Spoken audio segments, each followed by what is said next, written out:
Ah, ah! Gazi Osman Paşam, yani öyle fırtınalı bir ah çektiniz ki biz burada hepimiz alabora olduk alimallah. Ne yapalım Mahmut Paşam? İçimiz yanıyor. Celal evladımızın başında dua edebileceğimiz bir mezarı bile yok. Artık onun mezarı tüm Osmanlı topraklarıdır paşam. Öyle, öyle. Lakin bir tahayyül ediniz. Yani boğularak ölmek de ne acı bir şey. Önce böyle denizin dibine doğru gidersiniz. Sonra böyle nefesiniz kesilir. Sonra böyle Tahsin Paşam böyle ağzınıza su dolar. En kötüsü de o balıklar. O aç balıklar böyle insanı didik. Çok fena. Çok fena, çok. Böyle fena şeyler söyleyerek acımızı daha fazlalaştırmayın. O da doğru. Zaten Celal evladımız için üzülüyoruz. Tabii.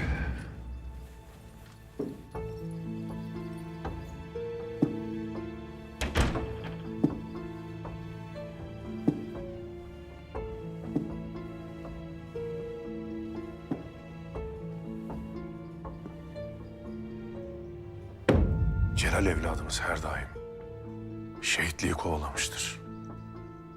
Ben onun için değil, devletimiz için kahrolurum. Celal Efendi oğlumuz yüreğinde devlet ve vazife aşkıyla nice denizler, nice dağlar aşmış. Nice düşman cephelerini tarumar etmiştir. Namlusunun ucu her daim düşmanda olmuştur. Lakin yanarım. İşte böyle nafileden boğulup vefat edince şehitlik mertebesine ulaşamadı ya, ona yanarım.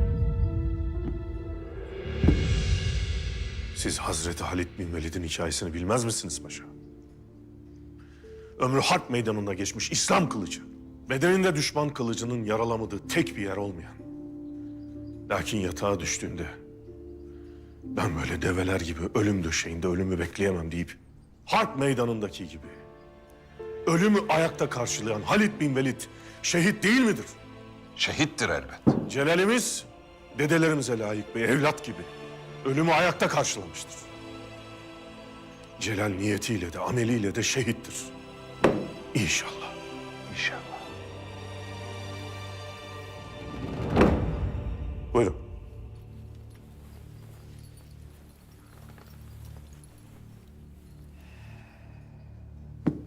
Celalimiz göğsünde kurşun yarasıyla şehit olmuştur. Tekneleri hücuma uğramıştır. Bu malumat beni ziyadesiyle şaşırttı hünkârım. Emin miyiz? Osman Paşa. Celal'le mahdumunuz Kemalettin Paşa silah arkadaşıdır. Dosttur, kardeştir. Üzüntümün de kederimin de şiddeti bundandır hünkârım. Hadise olduğu vakit Celal'in sırtında Kemalettin Paşa'nın paltosu varmış. O palto kıyıya vurmuş. Zabitler alıp bana getirdiler. Göğsünde bir iz vardı. Kurşun izi. Tam göğsünde. Allah Allah. Peki bunu kim yapmış hünkârım? Namert Paşa. Namert. Celalimiz çarpışarak ölmüştür. Kurşun ilkin Celal'i bulsa da nihai hedefi devletimizdir. Namusumuzdur, istikbalimizdir. Kurşun atanları bulmak, cezasını kesmek eğer gücümüz yetmiyorsa ölümü ayakta karşılamak boynumuzun borcudur. Hünkârım ya silahlar? Teknedeki silahlara ne olmuş? Onları almışlardır. Lakin onları bulacağız. Devletimizin gücü karşısında hiç kimse duramaz inşallah. Lakin paşalar, bizim de seferber olup bu silahları daha fazla can yakmadan bulmamız icap eder. Siz onu bana bırakın Mahmut Paşa. İstikbalimizin celallerini yetiştirin kafi. Biz çalıştıkça, milletimize hizmet ettikçe, devletimizi yücelttikçe bize saldıranlar olacaktır. Peki bu hücumların sebebi nedir? Demiryolu hamlemizdir hünkârım. Doğru dersin paşa. Biz ne vakit benden evvelki idarelerin borcunu kapattık, saldırılar başladı. Demiryolu yardımları ne alemdedir paşa?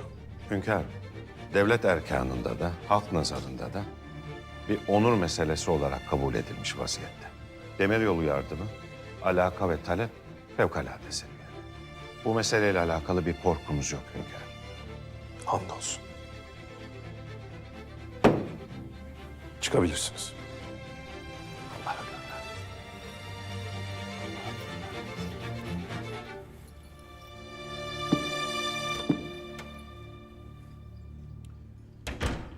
Tahsin Paşam.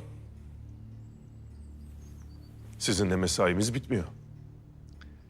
Biz alacağımız rahat nefesin ümidini Rabbimizin bizden razı olacağı güne saklamışız hünkârım. Hünkârım, Sarah Hedeya'nın durumu gittikçe kötüleşiyor. Lakin konuşmaya da niyeti yok gibi. Ecel ortada yokken meydan okuyan çok olur paşa. Lakin ecel bütün ürpertisiyle yoklamaya görsün. Ben yiğidim diyenin dilini de dizinin bağını da çözüverir. Siz nasıl buyurursanız hünkârım. Zarof Efendi çağrıldı mı? Çağrıldı hünkârım. Âlâ.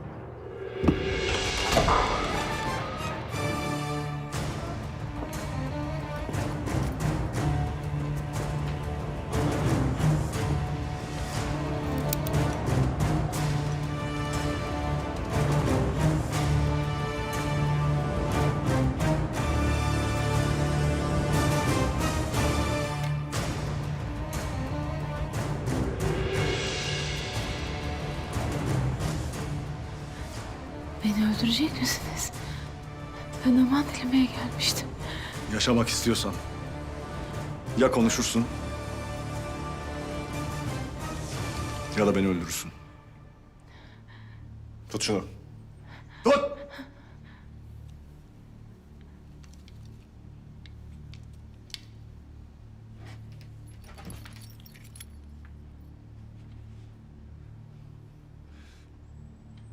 Benim can yoldaşımı, can kardeşim Celal'imi kim öldürdü? Kim saldırdı o tekneye? Ben bilmiyorum. Ya öldür ya konuş. Çünkü biz kardeşlerimizi öldürenlerin ya kanını dökeriz ya da intikam uğruna canımızı veririz. Gerisi zulümdür bize. Ne istedin vatanımızdan, hünkârımızdan, dinimizden ne istedin? Ya konuş ya öldür! Rica ederim. Ben masumum. Hiçbir şeyden haberim yok. Bas şu tetiğe! Bas! Bas şu tetiğe! Sizi rezil katiller! Katiller! Kardeşimi aldınız benim. Katiller!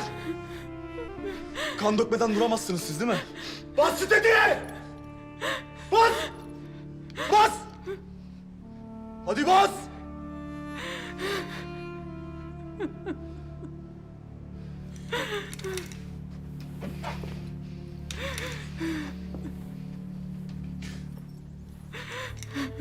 Hünkârımıza, Ulu Hakan'ımıza dua et. O olmasaydı seni burada paramparça ederdim de ciğerim soğumazdı. Kardeşimi aldınız ha? Yaşamak istiyorsan kayda değer bir şeyler söyleyeceksin. Yoksa burada yavaş yavaş zavallı gibi geberip gideceksin.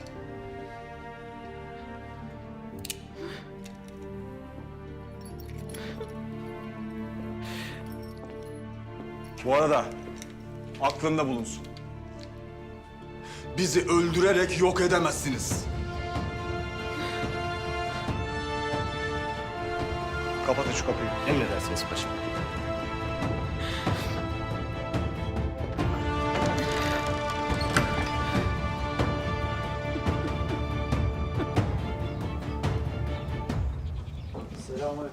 Aleykümselam.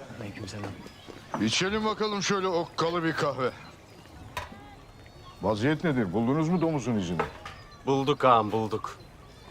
Hiram çiftlikten sürüyle domuz almış. Layığını yapmış. Domuz sürüsünün çobanı. O benden ciğerparemi aldı. Ahdim olsun, onun ciğerini sürüsünün önüne atacağım. Allah'tan tek bir duam var. Onun zulmünün sonuna beni sebep kılsın. Siz domuzun izini sürün. Gayrimüslim kasaplara sorun bakalım. Sürüyle domuz kesen var mı? Sultanım, ölen askerleriniz için taziyelerimi arz ederim. Beni buraya eğer batan silahlar için çağırdıysanız mühim değil. Bir Osmanlı eri benim bütün silahlarımdan daha kıymetlidir. Sizin silahlarınız batmadı Zarof Efendi. Sultanım, adamlarım teknenin battığını teyit etmişti. Askerlerim şehit oldu lakin boğulmadı, vuruldu. Tekne battı lakin silahlar batmadı. Tekne batıyor, silahlar batmıyor. Bu nasıl oluyor sultanım?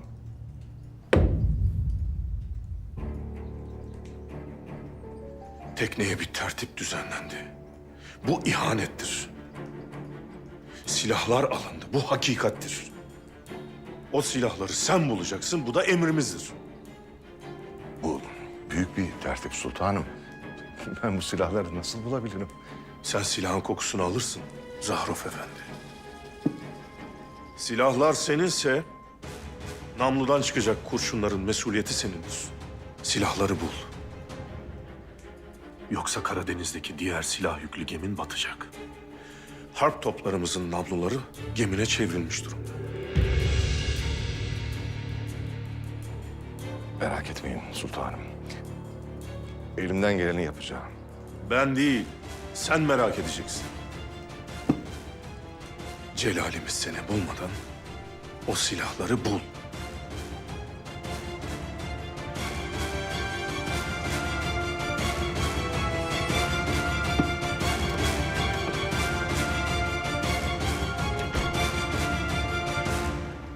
Bu silahlara sahip olabilmek için ne serüvenler atlattık. Daha bir tanesi patlamadan bile ne canlar gitti. Celal Bey evladımız kabiliyetli bir subaydı. Evet öyleymiş. Filistin'de yaptıklarını işittim. Eline Barbaros'un sancağını almış Yahudilere ders vermeye kalkmış. Şu an bir zamanlar Barbaros'un hüküm sürdüğü o denizin dibinde. Mahmut Paşa. Bir Yahudi için en büyük tehdit nedir biliyor musunuz? Senin Yahudi olman. Osmanlı. Ama Yahudiler yüzyıllardır bu topraklarda huzurlu yaşamadılar mı? İşte mesele de bu. Osmanlı adil nizamı olan bir devlettir. Yahudiler burada huzur içinde yaşadılar. İstedikleri gibi ticaret yaptılar. Ve hiçbir zaman akıllarına kendi devletlerini kurmak gelmedi. Yani illa şu Yahudileri öldürteceksiniz. Ben bugün Yahudi devletini kuramasam da benden sonra gelecekler bu devleti yine Yahudilerin kanlarıyla kuracaklar Mahmut Paşa.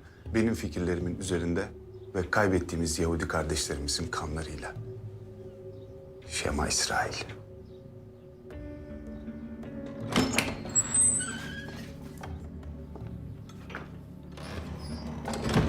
Hayırdır paşam? Vay vay vay vay vay vay vay. Zamanında elime bu silahlardan vereceklerdi. Gör o zaman bir tane mermi ziyan ediyor muydu Hira? Biz işimizi yaptık Hiram. Sen ne yaptın? Her şey tamam paşam.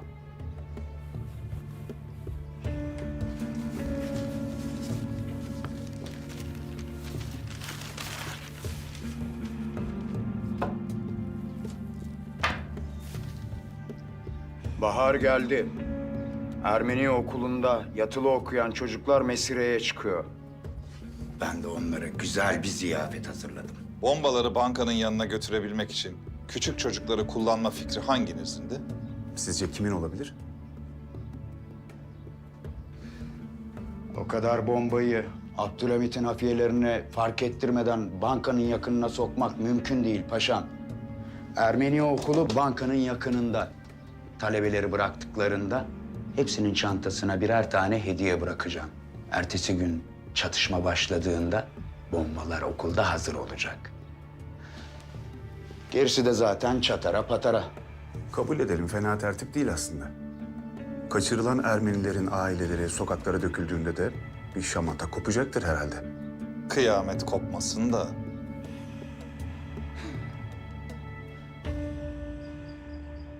Naimem, güzel kızım benim.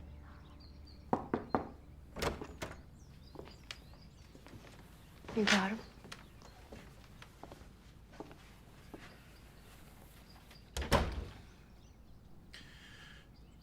İyi mi Naime kızımız?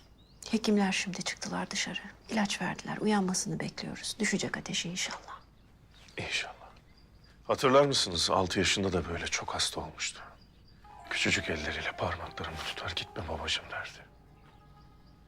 Hatırlarım tabii ya. Şimdi o eller büyüdü. Sözler büyüdü. Artık o dudakları başka sır fısıldar oldu.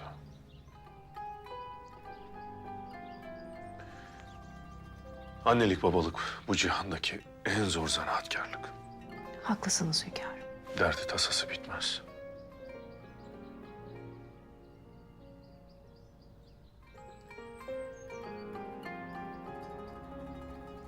Artık Naime kızımızın mürvetini görmek isteriz. İnşallah. Her baba evladının dinine, devletine, evine, evdeşine bağlı biriyle izdivacını görmek ister.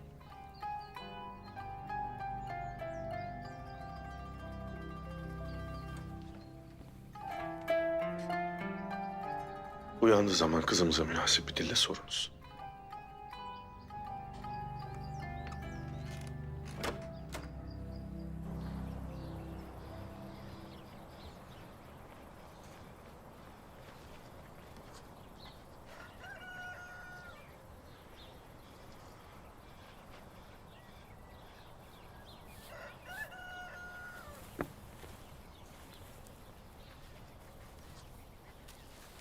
Selamünaleyküm baba.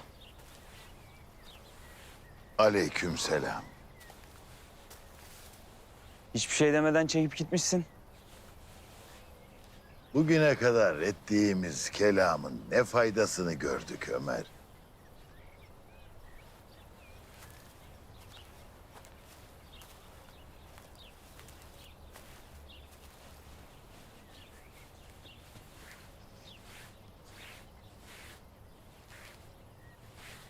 Gözümü gönlümü anamın intikam ateşi sardı baba.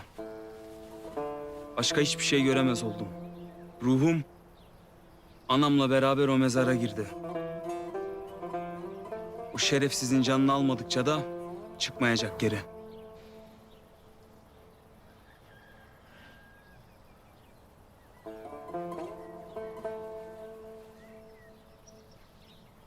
Bak evlat. İntikam haktır. Lakin hakkı bilene. Hazreti Ali Efendimiz bir gün cihat meydanında düşmanla karşı karşıya kalır. Tam kılıcını müşriğin bağrına indirecekken adam Hazreti Ali'nin yüzüne tükürür.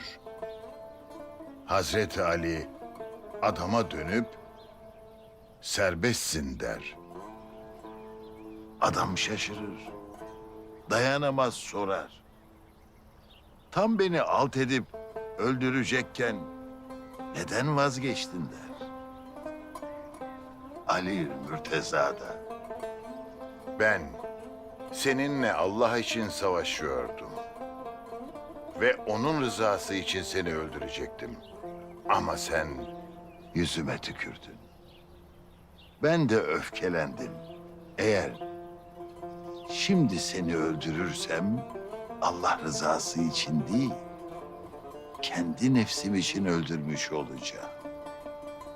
Bu yüzden serbest bıraktım der.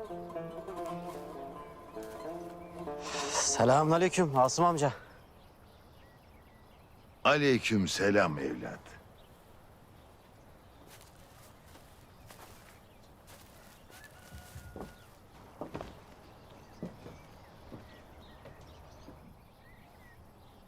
Var mı bir malumat?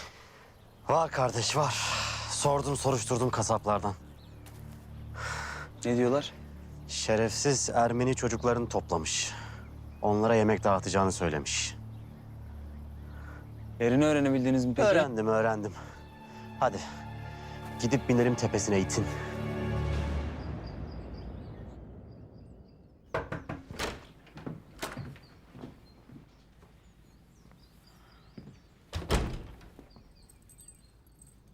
Hayırdır kızım? Beni çağırtmışsınız. Yok halacığım. Biz çağırtmadık sizi. Ben çağırttım Fehim'i. Bize halamla biraz müsaade eder misin? Tabii. Ben de zaten bahçeye çıkacaktım. Buyurun rahatça konuşun.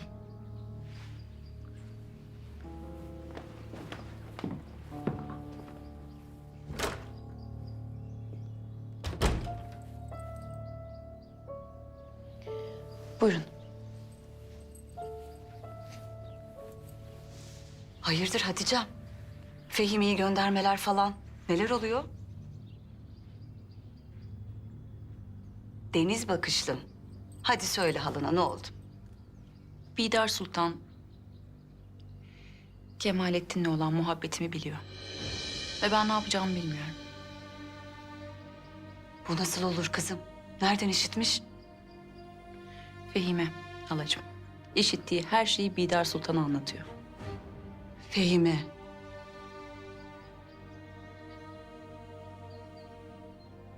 Demek daha evvel babanıza yazacağımız mektup meselesini de o söyledi. Muhtemelen. Hay Allah'ım. Ama Kemalettin'i bir siz, bir de Fehime'den başkası bilmiyordu. Zavallı Bidar Sultan'a yakın olursa daha mutlu olacağını düşünüyor. Bu kız nasıl böyle bir şey düşünür? Nasıl güvenir Bidar'a? Sanki bilmiyor. Ah benim saf kızım, ah benim Fehimem, ah. Asıl mesele o değil hala. Bidar Sultan bu izdivaç meselesini sizin yoluna koyacağınızı ve bunu Sabahattin Efendi'nin evliliğini geciktirmek için üstünüze aldığınızı bilir. Nasıl biliyor? Yoksa sana bir şey mi söyledi? Yok, söylemedi. Siz bu hususta daha fazla bir şey yapmayın lütfen. Emin misin kızım? Tamam kızım, sen nasıl istersen.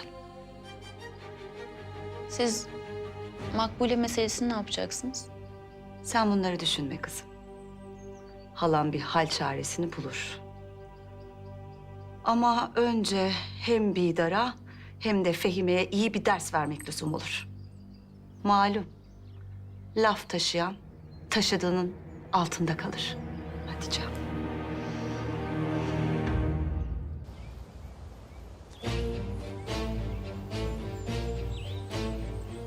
Şu namussuza bak.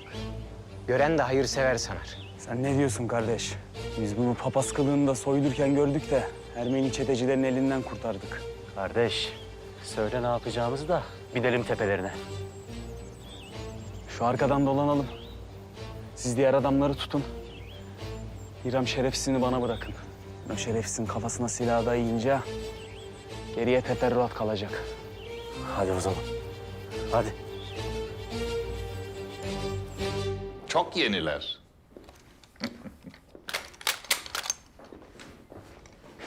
Ala.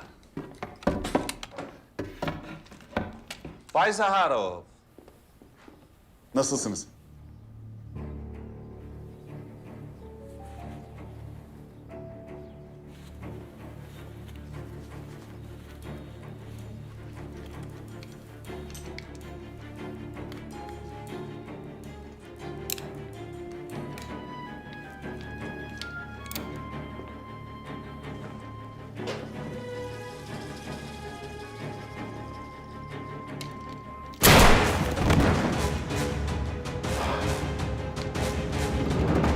Şimdi iyiyim.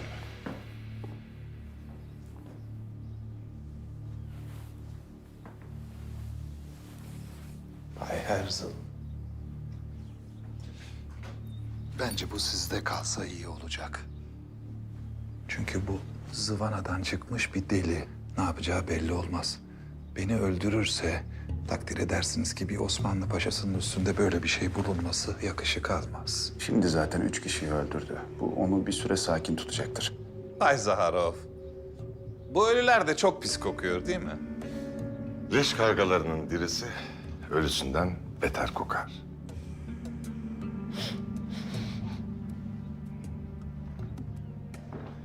Vasil Zaharov'un silahlarına konmaya yeltenmediği sürece kargaların ömrü uzun. Silahlarınız batmadı Bay Zaharov. Kaldı ki Bay Zaharov, sizin silahlarınıza göz koyan birinin gözünü ben oyarım. İşte bu hayırsever tavrınız sizi hayatta tutuyor. Paşam. Silahları alın. Bu silahları bize Bay Parvus gönderdi. Bu silahlar benim.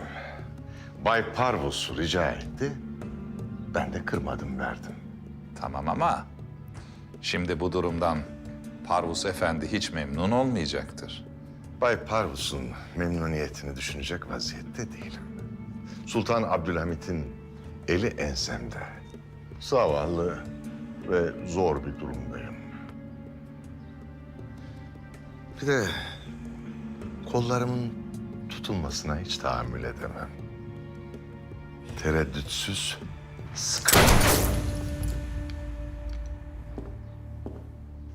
Eğer silahları vermezsem Sultan Abdülhamit Karadeniz'deki gemimi batıracak. Sultan silahları istiyorsa silahları alır.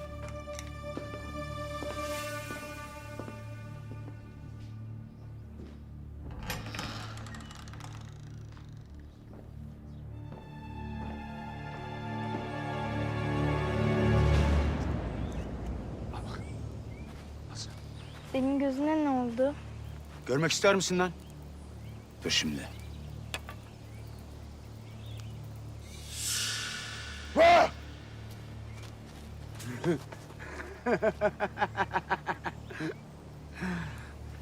En büyük eti sana vereceğim lan.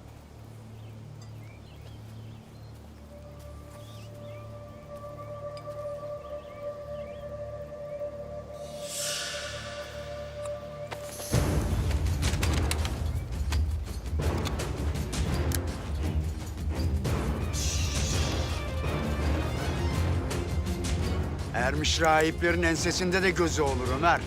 Kafanı dağıttığımda kör olacaksın. Sen o tetiğe dokunmadan ben bu çocuğun gırtlağını keserim Ömer. Ulan ne yaparsan yap, anamın intikamını alacağım. Senin o pislik kafanı dağıtacağım. Anan çürüdü gitti, sen hala intikam derdindesin. Ulan şerefsiz, senin mezarın bile olmayacak. Hünkârımız bunu yapmanı istemezdi Ömer Efendi. Haydar-ı Kerrar, Hazreti Ali Efendimizin sırrını keşfetsin ve bize öyle gelsin. Eğer şimdi seni öldürürsem Allah rızası için değil, kendi nefsim için öldürmüş olacağım. Beyler! Sen intikamını alırsan burası kan gölüne döner Ömer. Vakti gelecek. Senin canını kendi nefsim için değil, dinimin hakkı için alacağım. Geri bas! Geri basın! Arkadaşınız yaşasın istiyorsanız takılın peşime. Yürüyün hadi keserim yoksa.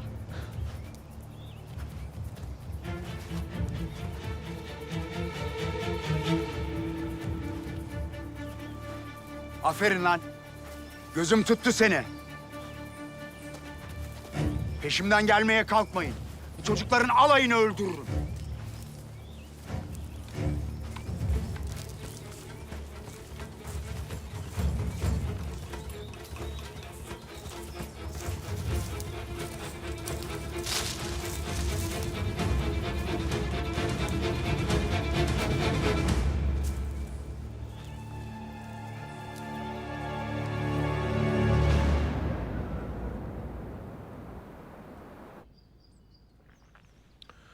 Çok süratlisiniz Zaharov Efendi.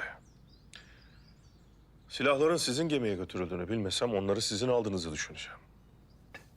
Hünkârım, bana kahve ikram eden bu cihanın en siyasi padişahını karşıma almak bu hayatta yapacağım en ahmakça iş olurdu. Silahlar? Bu meseleden temelli kurtulmak, bir daha ayak bağı olmaması için meseleyi kat'i suretle hallediyorum hünkârım.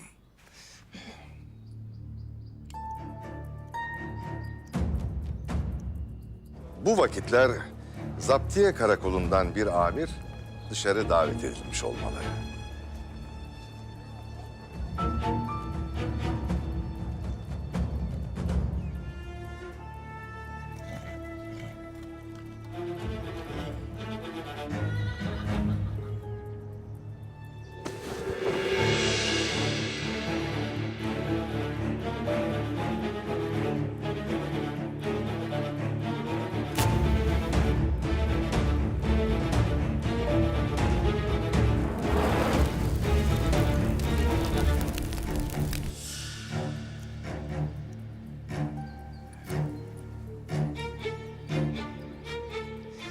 Artık silahlarla ilgili meselemiz kalmadı. Hainler cezalarını gördüler hünkârım. Size feda olsun. Adamlara neye göre böyle bir ceza verdiniz? Hünkârım, konuşturmaya çalıştım ama konuşacak adamlar değillerdi. Adalet. Zahruf Efendi. Bir ceza verilecekse adalet hükmetmelidir. Hünkârım, bunlar kana susamış katillerdi. Ben Muğla'da doğdum, büyüdüm. Şer'i hükümleri bilirim. Sizin askerlerinizi öldürüp silahları kaçıran bu adamların cezası kısastır. Ben hükmü icra ettim, bağışlayın. Şer'i hükümleri bilirsiniz, lakin eksik bilirsiniz. Eğer bir ceza verilecekse, kısas hakkı olanın rızası alınmalıdır.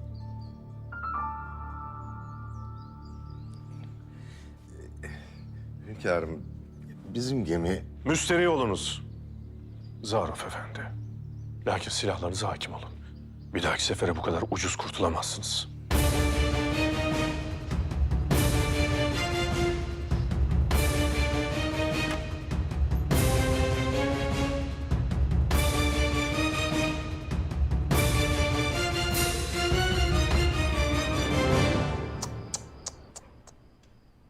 Sana bir şey söyleyeceğim Sebahattin.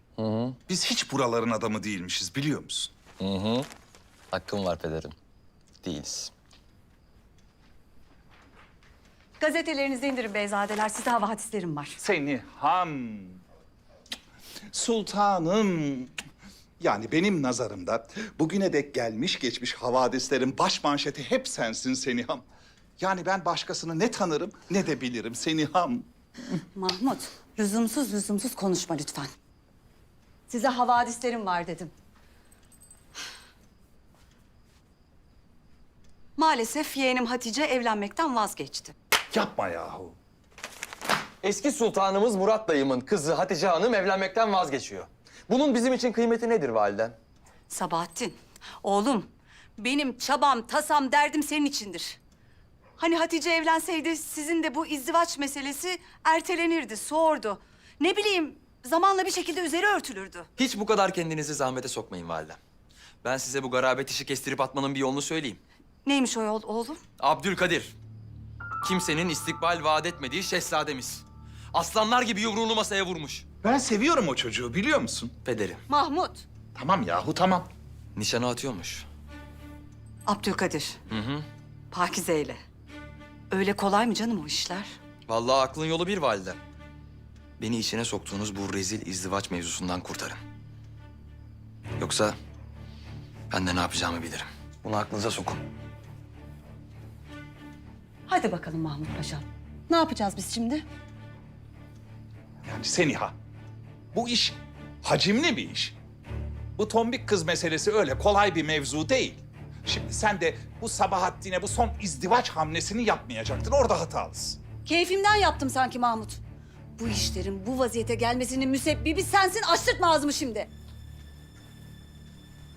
Seniha'm, sen öyle gözlerini bölertince aklıma müthiş bir fikir geldi. Bir dinle, bir kere dinle.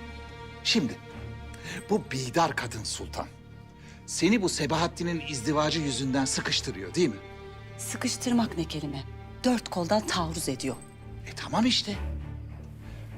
Sen de Şehzade Abdülkadir ve Pakize hattından yeni bir cephe açacaksın. Çok ayıp vallahi.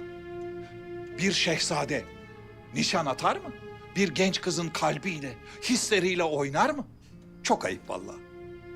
Vallahi çok haklısın Mahmut. Çok ayıp. Hem Bidar kadının bizimle uğraşacağına gitsin oğluyla alakadar olsun. Değil mi? Vallahi tebrik ederim seni. Seni an. Dur tombik geliyor. Gel kızım gel. Gel kızım. Sağ olasın. Berhudar ol benim sıhhatli kızım. Otur kızım sen de. Bak Sabahattin çıktı nasılsa. Onun kahvesini de içersin. Ben de gideyim. Nereye gidiyorsun Mahmut? İş Seniha. Devlet işi. Haydi. Otur kızım sen otur. Çekinme.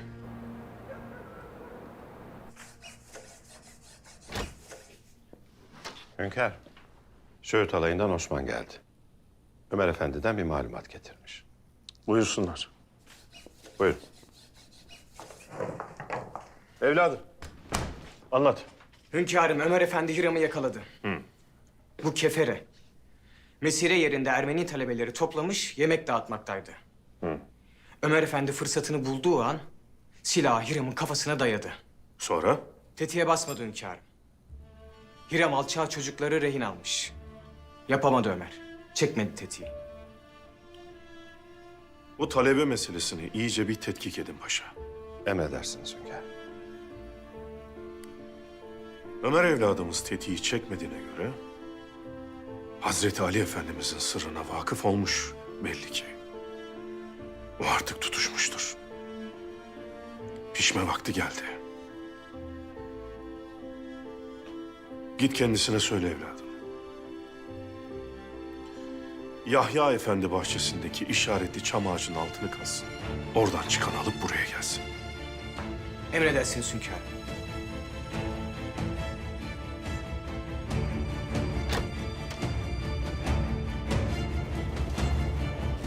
Silahları da kaptırdık. Yeni silahları nereden bulacağız? Bilemiyorum.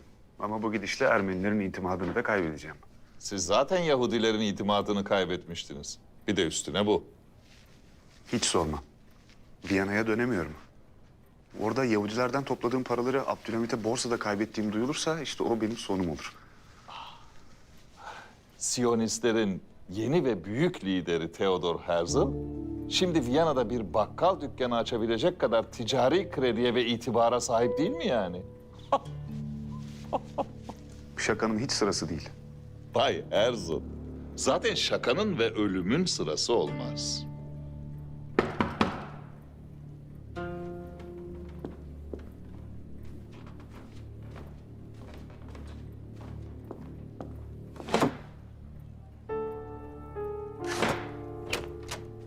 Dostum Emanuel Karaso. Hoş geldin. Hoş bulduk.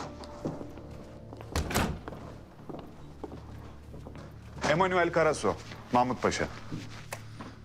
Memnun oldum. Ben de memnun oldum paşa.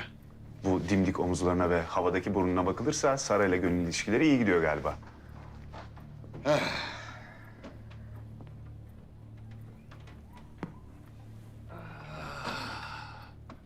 Biz gerçekten de Sara Hanım'ı unuttuk. Sara Hanım nerede? Büyük Sultan Abdülhamid'in yanında. Büyük Sultan Abdülhamit'in yanında mı?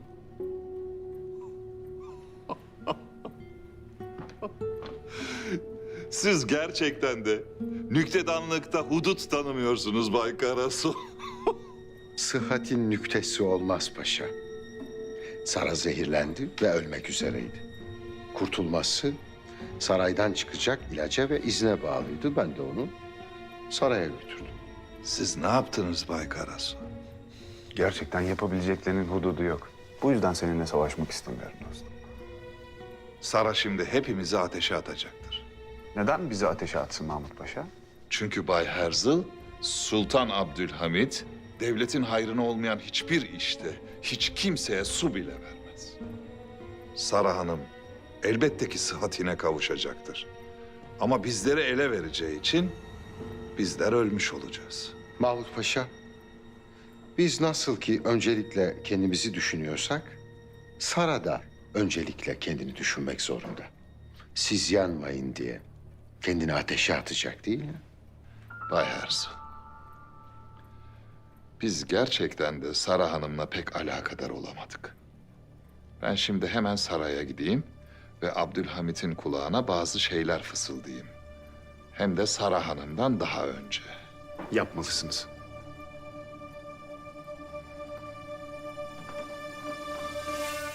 Görüşmek üzere.